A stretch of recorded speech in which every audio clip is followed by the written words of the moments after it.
You see this? You see this? Even though it's blurry, you see this? Good.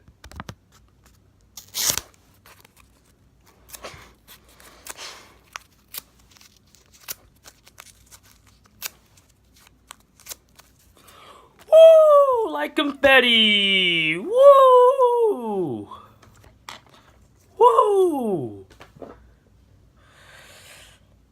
Let's start this.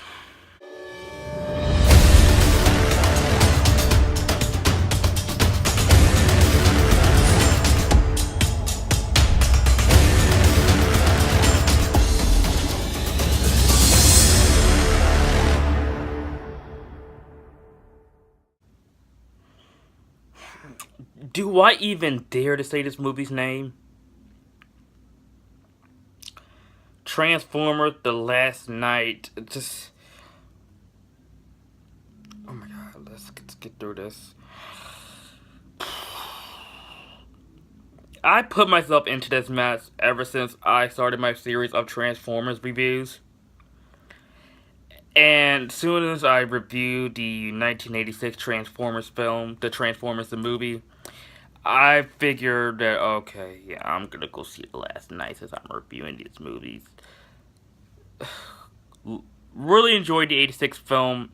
The first Transformers Michael Bay film, decent time waster, but not a good movie at all.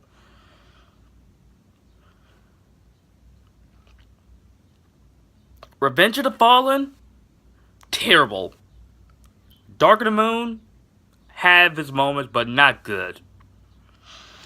Age of Extinction bored the living crap out of me because it showed that this franchise is getting repetitive. And now, The Last Night, I am done, officially done with this franchise. Michael Bay clearly showed that he doesn't give a crap about fans. He doesn't give a crap about people who love the original G1 series. He doesn't give a crap about people who love Beast Wars. He doesn't give a crap about the fans in general. Like, he keeps making these movies because people like me, idiots like me, still go pay to see these movies for whatever reason. And I like some of Michael Bay's films, like The Rock. I don't mind The Rock. The Island is okay. Heck, I will say, I enjoy these movies. Heck, Bad Boys 2 is a guilty pleasure of mine. I enjoyed the first Bad Boys very much, but Bad Boys 2 is a stupid fun time. But Transformers The Last Night is the prime example of a franchise that is running out of ideas and is running out of steam, and it's to the point where it's the same movie 5 freaking times in a row. Plot. Optimus Prime is out in space. He turns evil. Marky Mark and his Funky Bunch and Autobots are in this film. And there's a hot chick who is also very smart. There's a Hispanic chick, kids, Anthony Hopkins. What the heck are you doing in this movie? They try to fight off Megatron and the government and all the other stupid stuff. Josh Duhamel is back. John Turturro is back. Stanley Tucci is back. And even Shia LaBeouf has a mini cameo. It's a photo of Shia LaBeouf from the first film when he had the eBay profile pic. And I don't even care. I'm just gonna spoil this movie, so yeah. Just that's the plot in a nutshell. This movie, it's like, who cares anymore about this franchise? I'm just gonna rev my butt up about this movie. This movie, I'm expecting good special effects. I'm expecting this movie to look good, but having good special effects and having the movie have great visual doesn't mean the movie is good. I was already expecting that because we got that 5 times in a row. I was already expecting we were going to get great special effects 5 times in a row, great visuals 5 times in a row. I'm expecting for this movie to look good. And it's to the point where that's not going to be a positive anymore, because this movie is surrounded by utter crap. Crap dialogue, crap characters, crap. Just crap all around. Like, Megatron played by Frank Welker. And that's good. He's played by Frank Welker from the original G1 series. That's cool, but that doesn't help the film.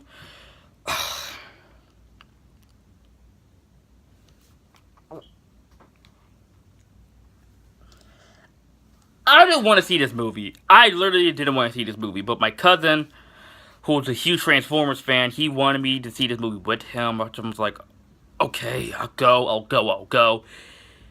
As soon as I sat in that theater, soon as the Paramount logo came up on the screen, I was like, I want to go. And then, okay, the movie started off with the Dark Ages. Okay, medieval times. Merlin, King Arthur, all that other good stuff. Then the dialogue started, which I'm just like, I just wanted to tell my cousin, hey, I gotta go to the bathroom.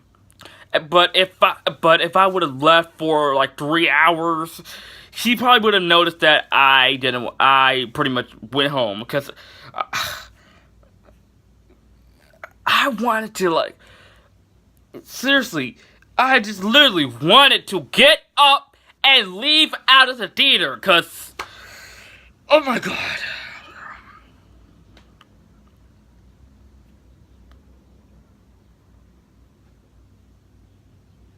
So the mystical MacGuffin in this movie was the stick that Merlin had in the Dark Ages, what they needed to just whatever save the world, some bullcrap they did.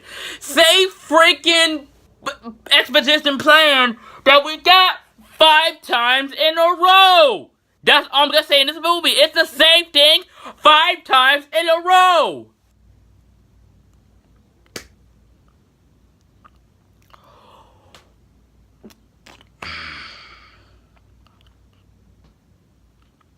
Mark Wahlberg, just of course, it's Mark Wahlberg, so you know, Anthony Hopkins in this movie.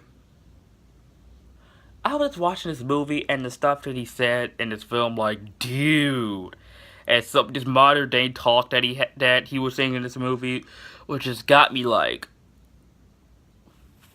why, Anthony Hopkins? You're better than this. You're better than starring in movies like this. And I just can't believe I just saw Hannibal Lecter saying, dude.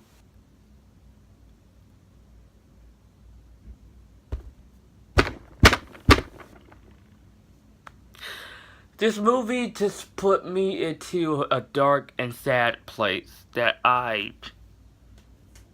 clearly just wanted to kill myself. No joke. Like, I just wanted to, like, I just want to go. I want to go so bad. And the girl Isabella, who has been marketed a lot in this movie, she's only in the movie for like 10 minutes at tops, because she's not in the second act. She's not. She comes back later in the third act of this movie with her BB-8 ripoff bootleg version, whatever, bootleg droid. And basically, she serves no purpose to the film. And those Stand By Me kids in this movie serve no purpose to the plot either. And the black guy, the black nerd in this movie too, annoyed me. He was probably worse than T.J. Miller in Age of Extinction.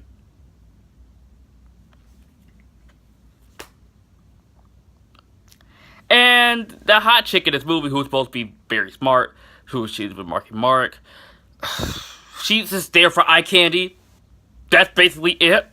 Like Megan Fox in the first 2 movies, like Rosie Huntington in Transformers Dark of the Moon, like Nicola Peltz in Transformers Age of Extinction. She's just here for eye candy. Basically, that's her role in this movie. She's eye candy. She is supposed to look good. And the whole thing about Optimus Prime being evil doesn't even come in play till the last half of this movie. And that really shouldn't be one of the main marketings of this film. To be honest with you. Plus, one of the reasons how Optimus Prime turns good again by Bumblebee telling him that, don't kill me, I'm your friend. And that's what Optimus Prime was like, I never heard your voice until we was on Cybertron. What? So they used the BBS route, like the whole Martha thing in BBS, that stupid thing in that movie, for them to be best buds again, for Optimus Prime to not be evil again. My God.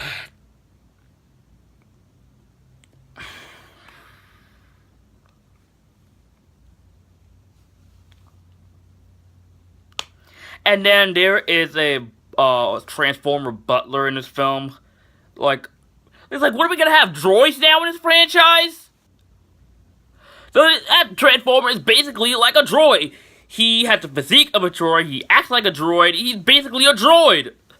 Like the BB-8 ripoff in this film that the little girl Isabella had. And it feels like her, Isabella, and the Stand By Me kids, they disappeared in the second act. The Stand By Me kids, they come back to the third act. They did not come back at all. But feels like her and the black guy, they disappeared in the second act. It's like, well, we forgot about this character. Let's put it back in the third act. Yeah. More money, more money, more money.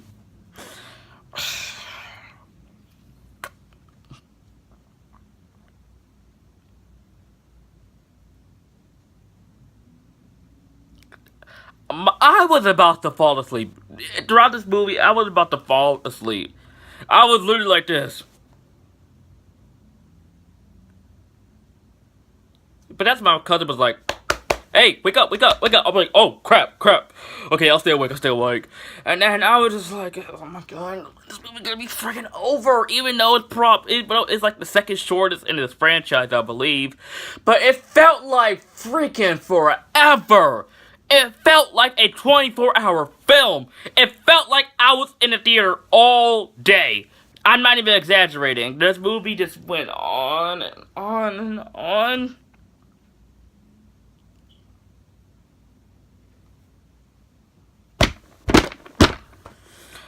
Okay, I'm sorry. I just...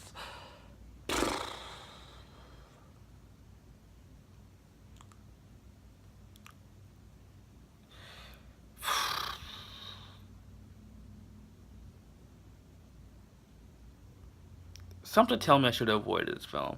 Something tell me I was like, no, don't review the Transformers films. If you do, it makes sense if you see the new one. I should not have reviewed these movies. And it is sad that the best Transformers film is an animated movie from the 1980s. It's sad that this is the best one.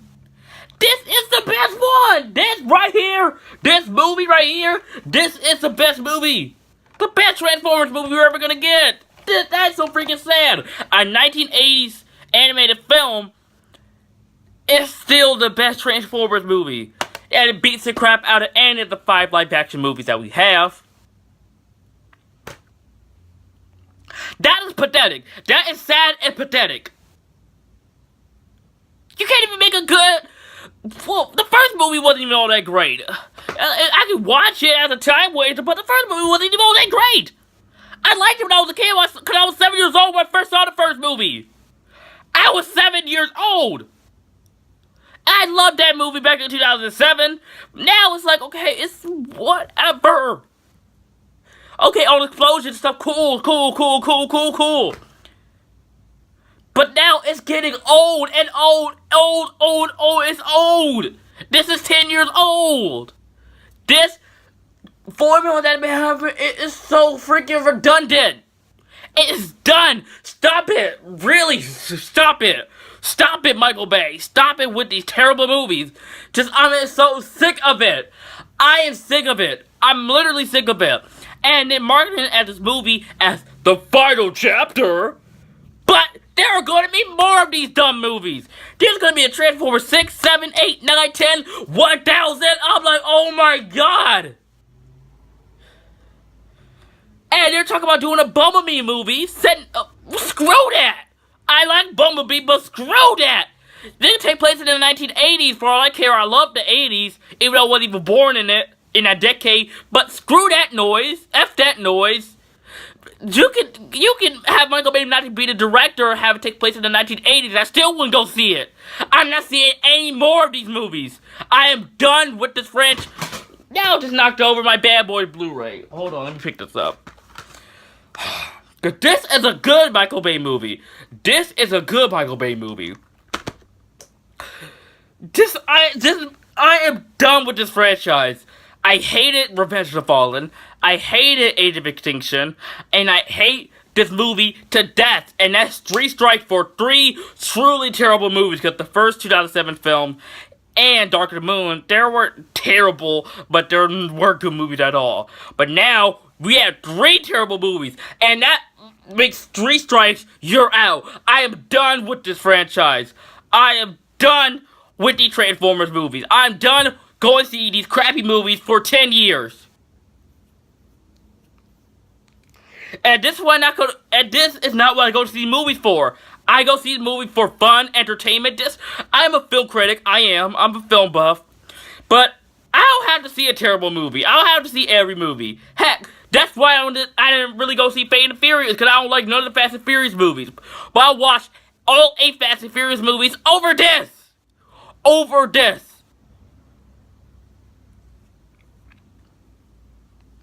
And this movie even had the nerve to have a post-credit scene, which teases Unicron in Transformers 6.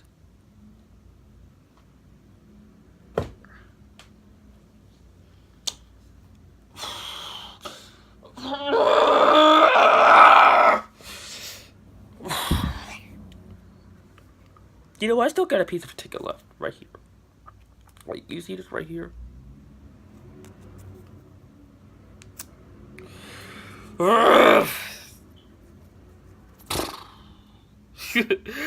Like fireworks, like a confetti.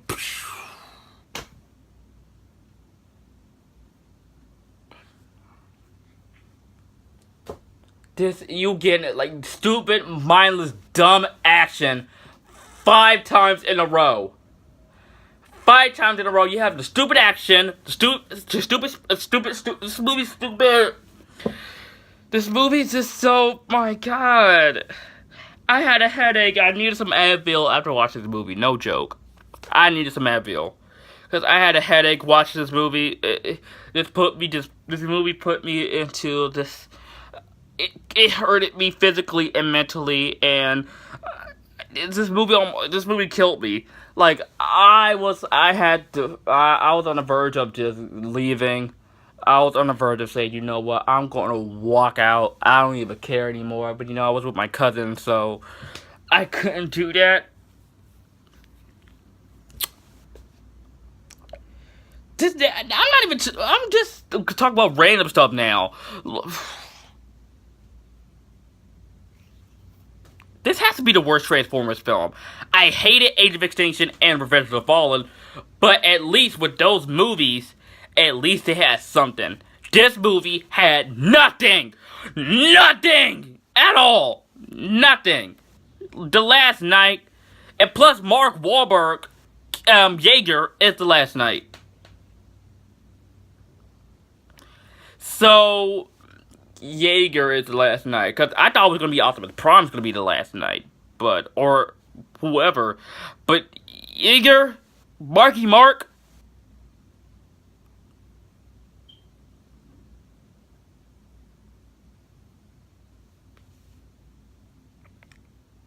I'm so freaking done. And since I'm not holding anything back, I'm gonna give Transformers The Last Night a big, fat out. Ooh, you suck. That is my honest grade, because I'm not holding anything back anymore. And yes, that means it is worth the Triple X Return of Alexander Cage. I'm not joking. And I just really like that Megatron is the villain of this movie. It's Michael Bay. Michael Bay is the villain of this entire franchise. I mean, oh god.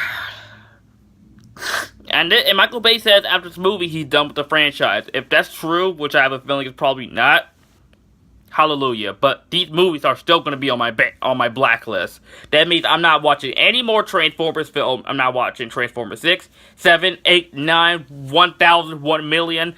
Never again. No more Transformers movies for me. Just stop making these movies. Just stop it.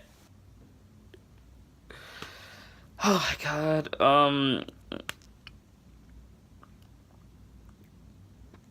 What else is more to say?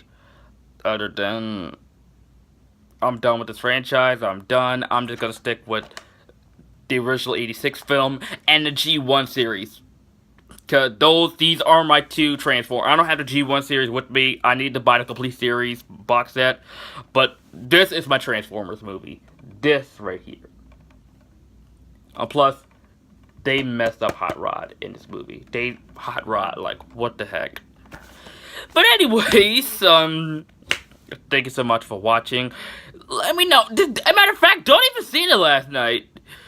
Just don't even see the last night. Just don't even pirate it online. It's a waste of your time. It's a waste of your time and money. Anyways, let me know what you think of this rant that I did. That I just went completely bonkers. If you enjoyed this rant, cool. If you didn't, I really don't care. I'm at this point where I just don't care. But anyways, also too, I get ready to review the Planet of the Apes film, not the original films, not the remake, but Rise and Dawn. I'm gonna review those leading up to War of the Planet of the Apes. I'm hearing a lot of great things about that movie. I heard that movie's a masterpiece, so can't wait to go see that. And stay tuned for my collab review of The Amazing Spider-Man 2 to end my series of Spider-Man reviews with Parker and Josh again. As always, guys, thank you so much for watching. And if you're new to my channel, if you like this video, if you want to see more crazy rants like this, if I go see a terrible movie, which, why you want to do that to me? Why you want to do that? But anyways, if you're new to my channel and you like this video, like, comment, subscribe, and I'll see you guys next time. The movie also had a weird aspect ratio where it goes to full screen to widescreen, full screen to widescrreen, like, simultaneously, which I'm just like, is this for like the IMAX screening? I'm like, what? I saw this movie in 2D, by the way, which, good thing, because I've always saw this movie in IMAX. It would have been a nightmare. Why am I still talking about this movie?